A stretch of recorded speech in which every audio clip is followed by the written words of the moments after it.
तो hello dear students, welcome back to this session of ICT virtual classroom. ICT virtual classroom के इस session में आप सभी का एक बार फिर से स्वागत है। आज इस क्लास में हम लोग बात करेंगे क्लास 8 साइंस सब्जेक्ट के ऊपर, कक्षा 8 विषय विज्ञान के ऊपर। अपनी प्रीवियस क्लास में हम लोग समझ रहे हैं फोर्स एंड प्रेशर टॉपिक को, ठीक है। और अपनी पिछली क्लासेस में हम लोग काफी कुछ समझ चुके हैं फोर्स के बारे में, फोर्स एंड प्रेशर के बारे में। जैसे कि हमने ये देखा कि फोर्स कितने टाइप का होता है, ठीक है। इसमें हमने फ्रिक्शन की कहानी भी पढ़ी थी, ठीक। लास्ट क्लास की अगर बात करें तो लास्ट क्लास में हमने कांटेक्ट फोर्सेस को डिस्क्राइब किया था, ठीक है। कल की ही क्लास थी जिसमें हमने कांटेक्ट फोर्सेस को डिस्क्राइब किया था, उनके बारे में समझा था, उनके बारे में लिखा था। और मैंने आपको फ्रिक्शन का कॉन्सेप्ट भी जो है वो काफी कुछ उसमें और चीजें जो है इन्वॉल्व रहती है वो भी आपको बताई थी, है ना। इसके बाद हम कांटेक्ट फोर्सेस में हमने देखिए कांटेक्ट फोर्सेस के बारे में पढ़ा था, और साथ ही साथ हमने फ्रिक्शनल फोर्स के बारे में भी पढ़ा था, ठीक। नॉन कांटेक्ट फोर्सेस की अगर बात करें तो हम इलेक्ट्रिकल फोर्स को पढ़ रहे हैं, ठीक। और आज की क्लास में हम लोग नॉन कांटेक्ट फोर्सेस के ऊपर चर्चा करेंगे। तो हेडिंग डाल दीजिए non contact forces, heading put up कर दीजिए नॉन कांटेक्ट फोर्सेस। तो हेडिंग पुटअप करेंगे नॉन कांटेक्ट फोर्सेस की, ठीक है। नॉन कांटेक्ट फोर्सेस में मैंने आपको जैसे कि बताया था, यहां पर हमको देखने को मिलता है असंपर्क बल। कौन सा फोर्स? नॉन कांटेक्ट फोर्स मतलब असंपर्क बल। और असंपर्क का सीधा सीधा मतलब, नॉन कांटेक्ट का सीधा सीधा मतलब विदाउट टचिंग। मतलब यहां पर दो ऑब्जेक्ट्स के बीच में फोर्स लग रहा है बट विदाउट टचिंग, दोनों एक दूसरे को टच नहीं कर रहे हैं। जबकि पिछले केसेस में, कांटेक्ट फोर्सेस के केसेस में क्या हो रहा था, दोनों ऑब्जेक्ट्स जो फोर्स लगा रहा था और जिस पर फोर्स लग रहा था, दोनों एक दूसरे को टच कर रहे थे, दोनों एक दूसरे के डायरेक्ट कांटेक्ट में थे। जैसे कि हम देखते हैं मैग्नेटिक फोर्स, एक चुंबक जो है दूसरे चुंबक को या फिर कोई ऐसे मैग्नेटिक ऑब्जेक्ट जो होता है उसको दूर से ही खींच लेता है या फिर दूर से उसको दूसरी तरफ धकेल देता है। जरूरी नहीं है कि वो उसको टच करे, है ना। ऐसा नहीं कि उसको टच करेगा तभी जाकर वो उससे चिपकेगा, नहीं, दूर से ही क्या कर सकता है, वो खींच सकता है। तो विदाउट कांटेक्ट भी यहाँ पर फोर्स हमको देखने को मिल रहा है। ग्रेविटी देखिए, ग्रेविटी में कोई ऑब्जेक्ट ऊपर से छूटता है और पृथ्वी उसको अपनी तरफ खींच लेती है, तो बाद में जाकर के वो पृथ्वी से चिपकता है, बाद में जाकर के वो टच होता है। लेकिन जब वो हवा में रहता है तो एक्चुअल में वो ऑब्जेक्ट और पृथ्वी, अर्थ जो है, वो दोनों एक दूसरे के साथ कांटेक्ट में नहीं है, मतलब वहां पर टच नहीं कर रहे हैं। लेकिन फिर भी जो है अर्थ उसको अपनी तरफ खींच रही है, यानी कि ग्रेविटेशनल फोर्स यानी कि गुरुत्वाकर्षण बल भी जो है एक तरीके का नॉन कांटेक्ट फोर्स है। ये एक्सपेरिमेंट बताया था कल, इसको सबके सब करेंगे, इसको सबके सब करेंगे और बताएंगे कि इसमें आपने क्या देखा। हम क्या करते हैं, इसमें बहुत ही सिंपल एक्सपेरिमेंट है। एक हमने कंघी लेनी है, कॉम्ब लेनी है और कॉम्ब करना है बालों पे। ड्राई हेयर्स पे करेंगे तो ज्यादा अच्छा आपको रिजल्ट मिलेगा। ड्राई हेयर्स पर करेंगे तो कॉम्ब क्या हो जाती है, कॉम्ब में चार्ज आ जाते हैं। मैंने लास्ट क्लास में बताया था कॉम्ब में क्या आ जाते हैं, चार्ज आ जाते हैं। ये देखिए, ठीक है, ये दिखेगा नहीं आपको बट आ जाएगा। ये हमने यहाँ पर शो करने के लिए दिखाया आपको, माइनस माइनस में ये दिखेगा नहीं आपको, है ना, बट आ जाएगा, है ना। कब आएगा, जब आप इसको कॉम्ब को बालों पर रब करोगे। अच्छा, कॉम्ब नहीं है तो कॉम्ब नहीं तो आपके पास स्केल होगा, स्केल को आप रब करके देख सकते हो, है ना। स्केल के ऊपर भी सिमिलर चार्जेस जो है आ जाते हैं, बट ये फिर से बोल रहा हूं, ये चार्जेस आपको दिखेंगे नहीं। अब इनका पता कैसे चलेगा, छोटे छोटे कागज के टुकड़े करो और इस कॉम्ब को अब उनके पास लेकर जाओ, या फिर इस स्केल को अब उनके पास लेकर जाओ, तो वो क्या होगा, चिपकेंगे, स्केल पर चिपकेंगे।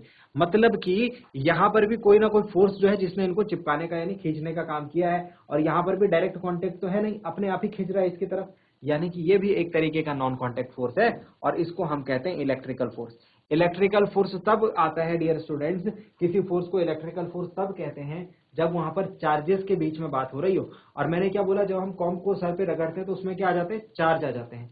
यानी कि जब यहां पर चार्ज की बात होगी, जब कोई ऑब्जेक्ट इलेक्ट्रिकली चार्ज हो जाएगा और वो दूसरे ऑब्जेक्ट को अपनी तरफ खींचेगा, इस वजह से यहां पर जो फोर्स इन्वॉल्व रहेगा डियर स्टूडेंट्स, वो रहेगा इलेक्ट्रिकल फोर्स, ठीक। Objects with like charges tend to repel each other. Objects with unlike charges attract one another. मतलब कई बार ऐसा होगा कि ये दो ऑब्जेक्ट जो एक दूसरे को खींचेंगे और कई एक दूसरे को दूर धकेलेंगे, है ना।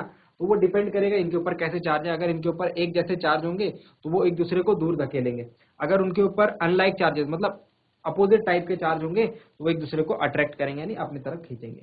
मतलब जैसे सपोज यहाँ पर देखो आप, ये नेगेटिव चार्ज है ना, और ये पॉजिटिव चार्ज है ये वाला पार्ट, तो ये इसको अपनी तरफ खींच रहा है। तो अनलाइक चार्जेस मतलब अलग अलग होंगे तो अपनी तरफ खींचेंगे। अब सपोज ये भी नेगेटिव रहता तो ये इसको अपनी तरफ नहीं खींचता, ये दूर धकेलता है इसको। फिर ये बात बताई जा रही है यहाँ पर। फिलहाल आपके लिए इतनी चीजें इंपॉर्टेंट नहीं है, ठीक है। आगे आने वाली क्लासेस में आप इसको और सीखेंगे, है ना। क्लास इसके बाद आप 9th में जाएंगे, ठीक है, 9th में आपको इसके बारे में ज्यादा जानकारी नहीं मिलेगी, 10th में मिलेगी, है ना। 10th में आप चार्ज को समझेंगे, चार्ज क्या होते हैं, किस तरीके से वो किसी ऑब्जेक्ट यानी कंडक्टर के अंदर रहते हैं। इसके बाद फिर क्लास 11th में जाओगे और ज्यादा जानकारी मिलेगी चार्जेस के बारे में। अभी के लिए आपके लिए इतना जरूरी है जानना सिर्फ, ठीक है, ये इतनी बात जाननी आपको जरूरी है कि इलेक्ट्रिकल फोर्स क्या है, नॉन कॉन्टेक्ट फोर्स के अंदर आएगा और कब आएगा, जब इलेक्ट्रिकली चार्ज रहेंगे ऑब्जेक्ट, तब हमको नॉन कॉन्टेक्ट फोर्स का इलेक्ट्रिकल फोर्स देखने को मिलेगा। बात ये समझ में आई आपको, ठीक है। अब बढ़ते हैं आगे। Next type of force is gravitational force. Gravitational force में मैंने आपको बताया, जब भी हम क्या करते हैं, किसी ऑब्जेक्ट को अपने हाथ से छोड़ते हैं तो वो क्या होता है, वापस कहाँ गिर जाती है भाई, अर्थ पर गिर जाती है, पृथ्वी पर गिर जाती है ना। आपके हाथ से भी कोई बॉल छूटती होगी तो कहाँ गिर जाती होगी, जमीन पर गिर जाती होगी। जैसे आप देख सकते हैं यहाँ पर ये बच्चे के हाथ से बॉल जो है जमीन पर गिर रही है। ऐसे ही आप देखिए कि ये जो एप्पल है, पेड़ से एप्पल गिरा और कहाँ गिरा, जमीन की तरफ गिरा, है ना। ये भी आप देख रहे हैं कि Apple falling from a tree moving down. तो ऐसे हम देखते हैं काफी सारे ऑब्जेक्ट्स जो हैं, काफी सारे ऑब्जेक्ट्स क्या हमारी जो अर्थ के ऊपर हम ये फिनोमेना देखते हैं, यानी हमारी डेली लाइफ में हम ये चीज देखते हैं कि जो भी ऑब्जेक्ट होता है हमारे हाथ से गिरे या फिर ऊपर से गिरे, वो लास्ट में जाकर कहाँ गिरता है, अर्थ की तरफ। मतलब ऐसे जाएगा, हमेशा हमेशा ऑब्जेक्ट जो है ऐसे जाएगा नीचे की तरफ, है ना। तो हमेशा ऑब्जेक्ट जो है किसकी तरफ जाता है, मूविंग डाउन, है ना, मूविंग डाउन। हमेशा ऑब्जेक्ट क्या करता है, नीचे की तरफ मूव करता है। तो इसको हम क्या पढ़ते हैं, इसको हम ग्रेविटेशनल फोर्स के अंदर पढ़ते हैं। देखिए यहाँ पर भी देखो डायरेक्ट कांटेक्ट हमको नहीं दिख रहा है, मतलब ये नॉन कांटेक्ट फोर्स है। और any two objects that have मास, मतलब कि इसको आप सिर्फ अर्थ से रिलेट मत करो। क्लास 9th में जाओगे, ग्रेविटेशन नाम का एक अलग से चैप्टर पढ़ने को मिलेगा। वहां पर जो बात बताई जा रही है उसका छोटा सा ये इंट्रोडक्शन है कि ग्रेविटेशनल फोर्स एक क्या है, फोर्स ऑफ अट्रैक्शन है। यहां पर दो ऑब्जेक्ट एक दूसरे को खींचेंगे ही खींचेंगे, धकेलेंगे नहीं। ग्रेविटेशनल फोर्स में दो ऑब्जेक्ट एक दूसरे को अट्रैक्ट ही करेंगे, रिपेल कभी नहीं करेंगे। तो it is a force of attraction. किसके बीच में अट्रैक्ट करता है, बिटवीन एनी टू ऑब्जेक्ट, कोई से भी दो ऑब्जेक्ट। आप हो गए, मैं हो गया, आप हो गए, आपकी कुर्सी हो गई, आप हो गए, आपके टेबल हो गया, आपका टेबल हो गया, आपका ब्लैक बोर्ड, मतलब कोई भी दो ऑब्जेक्ट, एनी टू ऑब्जेक्ट, पूरे यूनिवर्स में, पूरे ब्रह्मांड में कोई भी दो वस्तुओं के बीच में ये ग्रेविटेशनल फोर्स काम करता है, जिनका मास होता है। तो कोई ऑब्जेक्ट होगा भाई, उसका मास तो होगा ही होगा, उसका कुछ ना कुछ द्रव्यमान जरूर होगा। इसीलिए हम बोलते हैं ग्रेविटेशनल फोर्स एक फोर्स ऑफ अट्रैक्शन है, यानी आकर्षण का बल है। ये सदैव दो वस्तुओं के बीच में काम करता है, ठीक है। और ये वस्तुएं जो है कहीं भी स्थित हो सकते हैं, इनके बीच की दूरी कुछ भी हो सकती है। तो ये एक थोड़ा सा मैंने आपको क्या बोला, ये हिंट है, इंट्रोडक्शन है। क्लास 9th में जाओगे, पूरा चैप्टर पढ़ने को मिलेगा ग्रेविटेशन के ऊपर। वहां पर आप ग्रेविटेशन को डिटेल में समझोगे और स्टेप बाय स्टेप समझोगे कि ग्रेविटेशन होता क्या है, क्या क्या इसकी रेंज है, क्या क्या हम डेली लाइफ में ग्रेविटेशन को देखते हैं। ये सारी चीजें आपको क्लास 9th में पढ़ने को मिलेंगी। अच्छा, यहाँ पर देखिए एक इंपॉर्टेंट और ये इंटरेस्टिंग पिक्चर है। इस पिक्चर में एक्चुअली एक स्टोरी भी है। इस स्टोरी का नाम है, ये स्टोरी में ये जो पर्सन आपको दिख रहा है, इनका नाम है न्यूटन।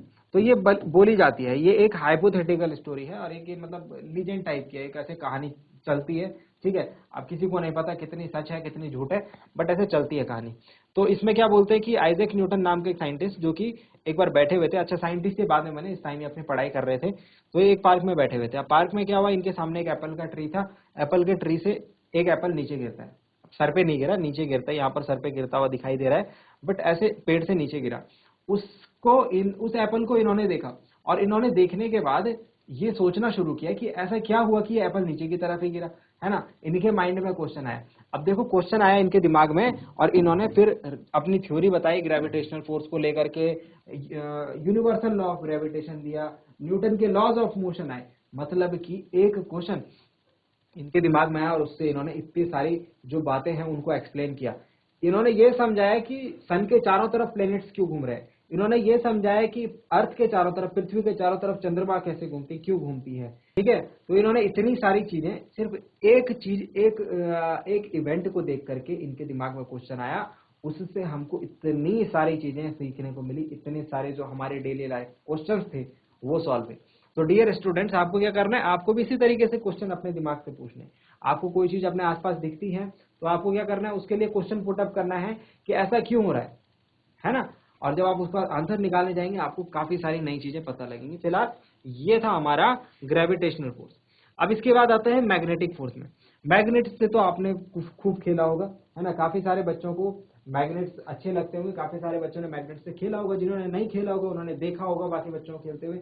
मतलब मैग्नेट्स के बारे में सबको पता होगा कि मैग्नेट्स क्या करते हैं, किसी भी चीज को अपनी तरफ अट्रैक्ट करते हैं। वो चीज कैसी होनी चाहिए, मैग्नेटिक होनी चाहिए, है ना। वो चीज कैसी होनी चाहिए, मैग्नेटिक, जो कि चुंबक की तरफ खींची चली जाए तो चुंबक क्या कर लेता है, दूर से ही उस चीज को अपनी तरफ खींच लेता है। ये लोहे और लोहे से बनी चीजों को अपनी तरफ ज्यादातर खींचता है।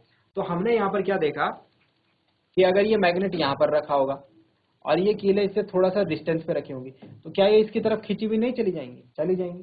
क्या यहाँ पर डायरेक्ट कांटेक्ट था, नहीं था। एक दूसरे को टच कर रहे थे, नहीं कर रहे थे, लेकिन फिर भी जो है खींचकर चले गए।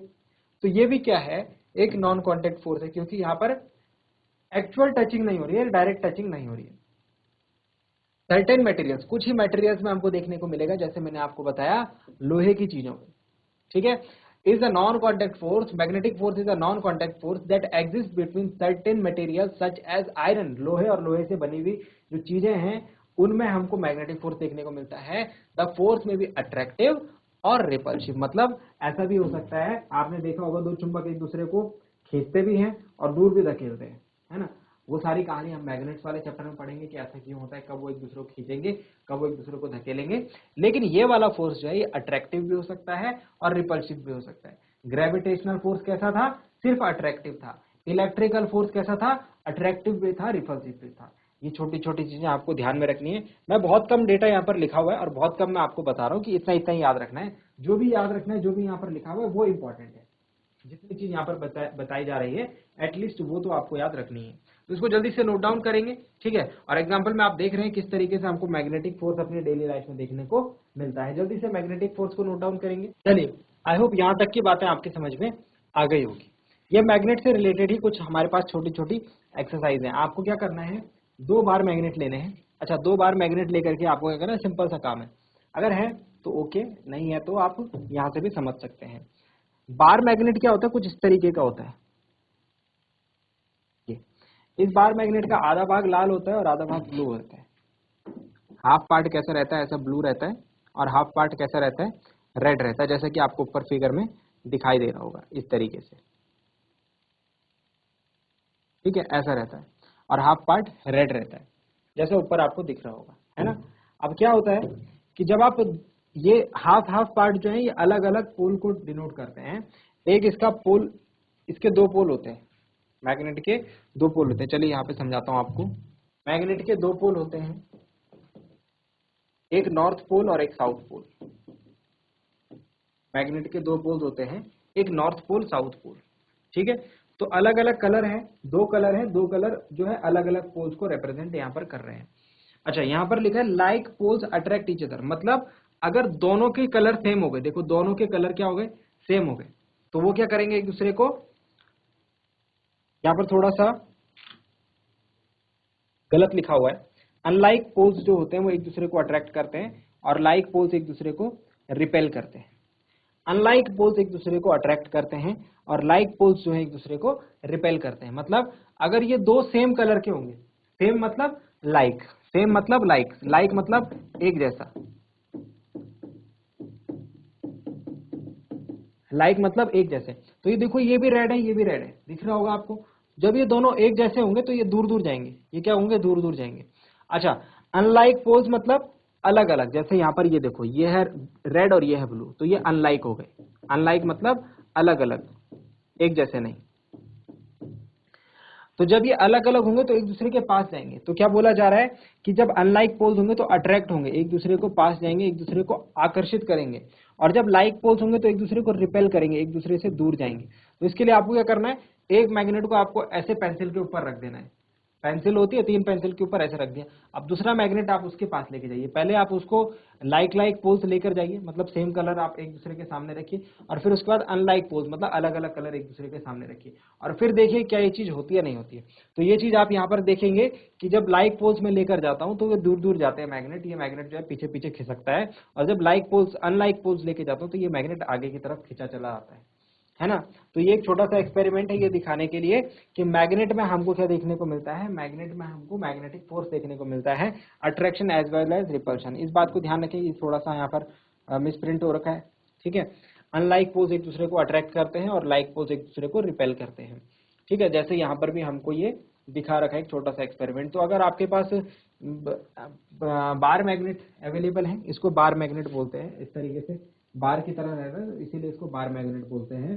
तो बार मैग्नेट अगर अवेलेबल है तो करने की कोशिश करें, छोटे से एक्सपेरिमेंट आपको सीखने को मिलेगा, अदरवाइज आप इसको स्किप भी कर सकते हैं। चलिए, तो हमने क्या देखा अब तक? हमने अब तक ये देखा कि जो ग्रेविटी है, जो गुरुत्वाकर्षण बल है, उसकी वजह से कोई भी ऑब्जेक्ट जो है वो नीचे की तरफ आता है। कोई भी ऑब्जेक्ट हमारे हाथ से छूटता है तो वो क्या होता है, नीचे की तरफ आता है। लेकिन आपने ये भी देखा होगा कि जब जो पैराशूट वाले जो लोग होते हैं वो ऊपर आसमान में जाते हैं और वहां से कूद लगाते हैं, तो अगर वो कूद लगाते हैं तो उनके पास क्या रहता है, पैराशूट रहता है। तो पैराशूट उनकी क्या मदद करता है, पैराशूट में उनकी मदद करता है एयर रेजिस्टेंस, यानी कि जो हवा का अवरोध मैंने आपको बताया था। तो ये पैराशूट क्या करता है, ये हवा अपने अंदर भर लेता है, जिस वजह से इस आदमी को नीचे पहुंचने में टाइम लगता है। मतलब अगर ये पैराशूट नहीं पहनेगा तो ये सीधा सीधा गिर जाएगा, और गिर जाएगा तो उसको चोट लग जाएगी, है ना, कैजुअलिटी हो जाएगी। लेकिन जब ये पैराशूट पहनता है तो एयर रेजिस्टेंस इसमें इसकी हेल्प करता है, और ये धीरे धीरे धीरे धीरे धीरे धीरे जो है नीचे की तरफ आता है। ठीक है, तो हमने क्या देखा यहाँ पर, एक चीज मैंने आपको बताई थी कि जो g की वैल्यू थी, g क्या है, एक्सेलरेशन ड्यू टू ग्रेविटी, वो क्या थी 9.8 मीटर पर सेकंड स्क्वायर। तो मैंने क्या बोला था, मैंने ये बोला था g इसके लिए भी सेम होगा, इसके लिए भी सेम होगा, चाहे कोई भी ऑब्जेक्ट जमीन पर गिरे, सबके लिए जो एक्सेलरेशन ड्यू टू ग्रेविटी है वो सेम रहेगा। बस ये धीरे आ रहा है, ये तेज आ रहा है, इसमें इसकी हेल्प कर रहा है एयर रेजिस्टेंस। एयर रेजिस्टेंस क्या कर रहा है, इसके मोशन को थोड़ा स्लो कर रहा है, स्लो डाउन कर रहा है, जिस वजह से ये जो है ऑब्जेक्ट धीरे धीरे जमीन की तरफ आ रहा है। तो इस चीज को ध्यान रखेंगे कि हमारे आसपास एयर का रेजिस्टेंस भी होता है। एयर का रेजिस्टेंस क्या करता है, ऑब्जेक्ट को नीचे गिरने में हेल्प करता है। लेकिन इस बंदे के, इस व्यक्ति के पास जो है कुछ भी यहाँ पर ऐसा ऑब्स्टेकल नहीं है कि जिसमें एयर रेजिस्टेंस, एयर इसकी हेल्प कर पाए। देखो खाली हाथ है ना, तो ये बिल्कुल सीधे नीचे ग्रेविटी इसको अपनी तरफ खींच लेती है। लेकिन इसके पास एयर को स्टोर करने के लिए, एयर को रखने के लिए पैराशूट है, जो कि अच्छी खासी एयर को अपने अंदर रख लेता है, और ये एयर रेजिस्टेंस की फॉर्म में इसको, इसके मोशन को रोकने का काम करता है। तो ये आराम आराम से नीचे की तरफ गिरता है। ठीक है, तो आई होप यहाँ तक की बात आपको समझ में आई हो। तो अब तक हमने जो चीजें पढ़ी जल्दी से उनको नोट डाउन कर लेंगे। ठीक है, सबसे पहले हमने पढ़ा आज की क्लास में इलेक्ट्रिकल फोर्स। इलेक्ट्रिकल फोर्स आपने नोट डाउन कर लिया होगा। अभी ग्रेविटेशनल फोर्स को नोट डाउन करेंगे। ग्रेविटेशनल फोर्स की हेडिंग नोट डाउन करें, साथ ही साथ में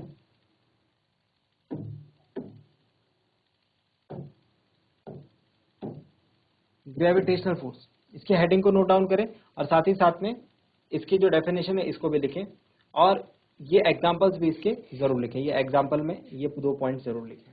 चलिए नोट डाउन करें। चलिए, इसके बाद नेक्स्ट पॉइंट नोट डाउन के लिए मैग्नेटिक फोर्सेस के लिए, मैग्नेटिक फोर्सेस को नोट डाउन कर लीजिए जल्दी से। तो चलिए डियर स्टूडेंट्स, के बाद हमने ये कुछ बातें देखी थी, ठीक है, ग्रेविटी और एयर रेजिस्टेंस वाली। तो आई होप यहाँ तक की बातें आपको जो है समझ में आई होंगी। ठीक है, तो आज की क्लास के लिए इतना ही। उम्मीद करते हैं आज की क्लास में आपको जो जो बातें बताई गई वो आपकी समझ में आई होंगी, आपको इंटरेस्टिंग लगी होंगे, साथ ही साथ आपने उन्हें नोट डाउन भी किया होगा। ये भी उम्मीद करते हैं घर से आप इन चीज़ों को एक बार रिवाइज करके जरूर लाएंगे। अगली क्लास में मिलते हैं ऐसे ही किसी इंपॉर्टेंट और इंटरेस्टिंग टॉपिक के साथ। क्लास से जुड़े रहने के लिए आप सभी का बहुत बहुत धन्यवाद। Thank you very much and have a nice day.